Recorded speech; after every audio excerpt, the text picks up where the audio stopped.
કલ્પના કરો, આ સ્ક્રીન ઉપર એક વિડીયો અત્યારે તમે જોઈ રહ્યા છો, એમાં નાના નાના ફૂલ જેવા બાળકો કાવડ લઈને નીકળી રહ્યા છે.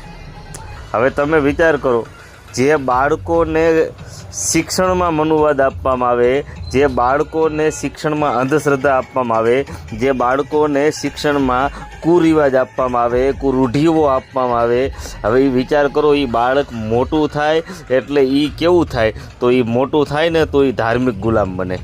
બરાબર. શિક્ષકો પણ મનુવાદી છે. શિક્ષકો ક્યારેય બાળકોને એવું નથી કહેતા કે આ દેશના જાતિવાદ કેવો છે, આ દેશની અંદર વર્ણ વ્યવસ્થાઓનું વિભાજન કરવામાં આવ્યું, આ દેશની અંદર સંવિધાન છે, આ દેશમાં સંવિધાનિક એટલા હક અધિકારો છે, સંવિધાનિક કાયદાઓ છે, આ દેશની અંદર એકને ઉચ્ચ અને એકને નીચ માનવા માટેની જે વ્યવસ્થા રહી, આ વ્યવસ્થાને તોડવા માટે મહામાનવ ડૉક્ટર બાબા સાહેબનો મહત્ત્વનો રોલ છે.